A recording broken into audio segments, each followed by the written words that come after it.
दोस्तों, वैसे तो जासूस की जिंदगी फिल्मी पर्दे पर बहुत मजेदार और इंटरेस्टिंग दिखाई देती है, पर असल जिंदगी में उनकी जिंदगी उतने ही खतरों से भरी होती है।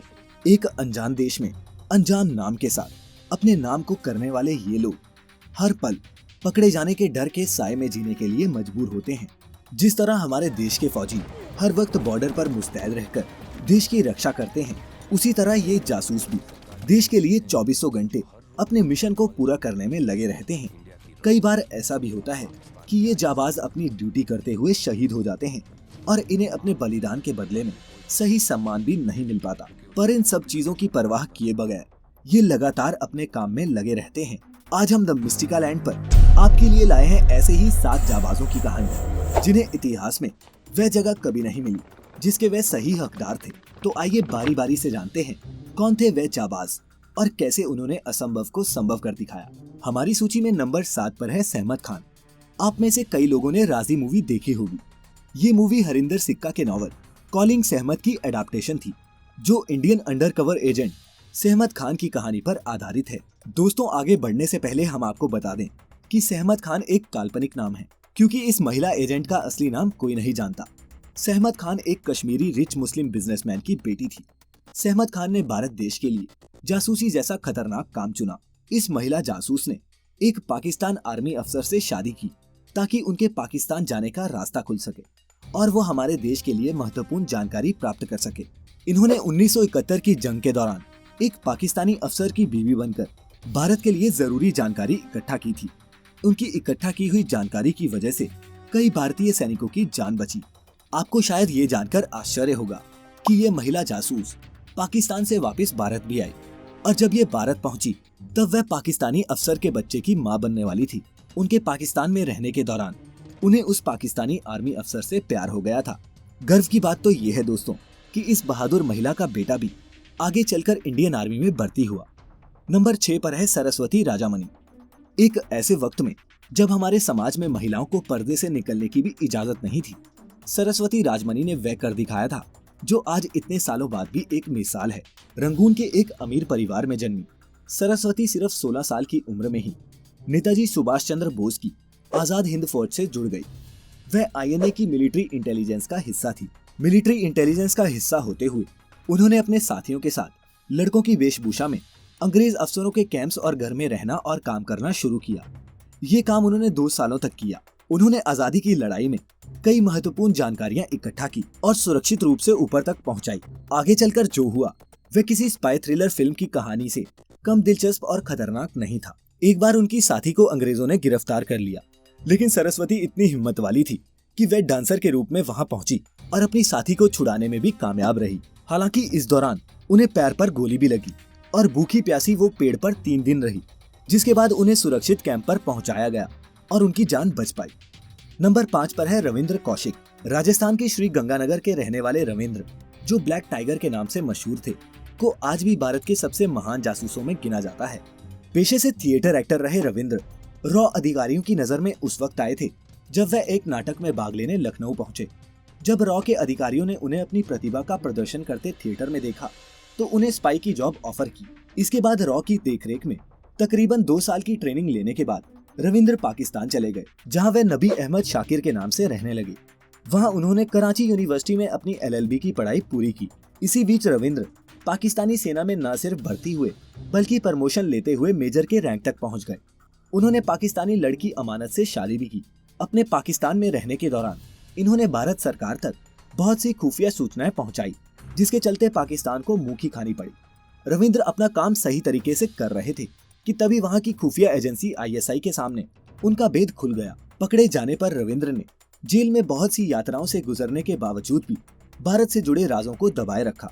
फिर जासूसी के जुर्म में उन्हें वहां की अदालत ने उम्र कैद की सजा सुनाई।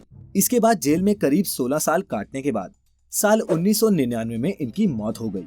नंबर 4 पर है कश्मीर सिंह। पेशे से एक शानदार फोटोग्राफर रहे कश्मीर सिंह को इतिहास हमेशा नामुमकिन को मुमकिन बनाने के लिए याद रखेगा। साल 1969 में पहली बार पाकिस्तान गए कश्मीर सिंह ने ही पाकिस्तान को चीन से मिले T-59 टैंक्स के बारे में भारत को बताया था। अपनी फोटोग्राफी के हुनर का इस्तेमाल करते हुए कश्मीर सिंह ने खुफिया तरीके से पाकिस्तान के सैनिक ठिकानों की फोटो खींचकर भारत तक पहुंचाई, जिसने 71 की लड़ाई में भारत की जीत सुनिश्चित की।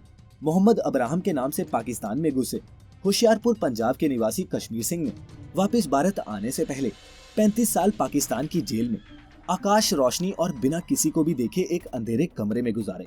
इतना ही नहीं, उन्हें पाकिस्तान ऑफिशियल्स द्वारा 3rd डिग्री टॉर्चर दिया गया। वो हथियार और जरूरी तस्वीरें लेकर भारत पहुंचने के लिए बॉर्डर क्रॉस किया करते थे।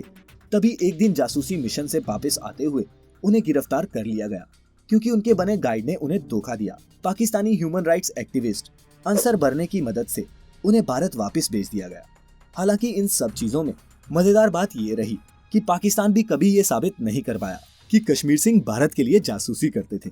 नंबर 3 पर है मोहनलाल भास्कर। पाकिस्तान के खुफिया न्यूक्लियर प्रोग्राम को दुनिया के सामने लाने में अहम भूमिका निभाने वाले मोहनलाल भास्कर एक और ऐसे शख्स हैं जिनके बारे में लोग बहुत कम जानते हैं। मोहनलाल की बदौलत ही भारत 1974 में अपना पहला न्यूक्लियर टेस्ट सफलता के साथ कर पाया था। पाकिस्तान में मोहम्मद असलम के नाम से रहते हुए मोहनलाल ने पाकिस्तान की नाक के नीचे से कई खुफिया जानकारियां इकट्ठी की, पर अमरीक सिंह नाम के एक डबल एजेंट द्वारा किए गए धोखे के कारण मोहनलाल पकड़े गए थे। वहां पर उन्हें पाकिस्तान की अदालत ने 14 साल की सजा भी सुनाई, पर भारत सरकार की कोशिशों के चलते मोहनलाल साल 1974 में भारत वापस आ गए। इसके बाद मोहनलाल ने अपने पाकिस्तान में बिताए दिनों पर मैं पाकिस्तान में भारत का जासूस था नाम की एक किताब भी लिखी, जिसमें उन्होंने वहां की जेल में दी गई यातनाओं के बारे में बहुत विस्तार से लिखा। भारत आने पर उन्होंने अपने बाकी का जीवन शिक्षक के तौर पर बिताया। दोस्तों, हम इस सूची पर पहुंच चुके हैं टॉप 2 इंडियन स्पाइस पर। यहाँ नंबर 2 पर नाम है अजीत डोभाल का। दोस्तों, मिस्टर अजीत डोभाल 30 मई 2014 से नरेंद्र मोदी के नेशनल सिक्योरिटी एडवाइजर हैं। ये IPS अफसर जेम्स बॉन्ड के नाम से मशहूर है। ताज्जुब की बात तो ये है कि इनके 33 साल के कैरियर में इन्होंने सिर्फ 7 साल पुलिस यूनिफॉर्म पहनी है। दरअसल IPS ऑफिसर्स फील्ड एजेंट नहीं बनते, लेकिन इन्होंने देश के लिए कई अंडरकवर ऑपरेशंस को अंजाम दिया है, जिनके बारे में सुनकर आपको गर्व महसूस होगा।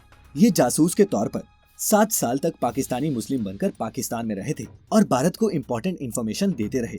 उनके पाकिस्तान में रहने के दौरान एक दिलचस्प किस्सा भी हुआ था। दरअसल उनके कान को बचपन में छेदा हुआ था और उनको पाकिस्तान में एक आदमी मिला जिन्होंने अजीत डोभाल के छेदे हुए कान को देखकर पहचान लिया कि वो हिंदू हैं, और उस आदमी ने अजीत डोभाल को अपने घर ले जाकर बताया कि वो भी हिंदू हैं और पिछले कई वर्षों से बेस बदलकर पाकिस्तान में रह रहे हैं। इतना ही नहीं, अजीत डोभाल ने कई हाईजैकिंग्स को टर्मिनेट करने में, कई एंटी इंसर्जेंसी और ब्लैक थंडर जैसे ऑपरेशंस को अंजाम देने में महत्वपूर्ण भूमिका निभाई है। उन्हें भारत का दूसरा सबसे बड़ा शौर्य वीरता पुरस्कार कीर्ति चक्र से भी सम्मानित किया गया है। और दोस्तों, अब पेश है इस सूची में नंबर 1, जो है रामेश्वर नाथ काउ।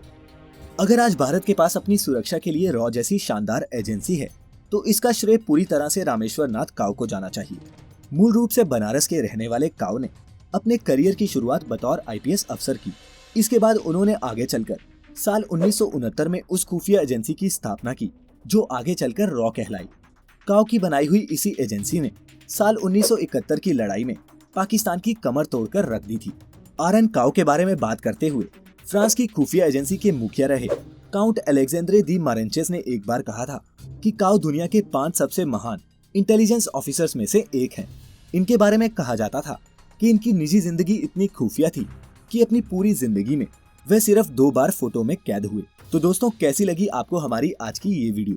कमेंट में हमें अपनी राय लिखकर जरूर बताएं। और अगर आपने अभी तक हमारे चैनल को सब्सक्राइब नहीं किया है, तो अभी सब्सक्राइब बटन दबाकर इसे सब्सक्राइब करें, ताकि कोई भी इंटरेस्टिंग और मिस्टीरियस वीडियो आपसे मिस ना हो जाए। वीडियो को ज्यादा से ज्यादा लोगों के साथ शेयर करें। फिलहाल आज की इस वीडियो में इतना ही। आपका बहुत बहुत शुक्रिया।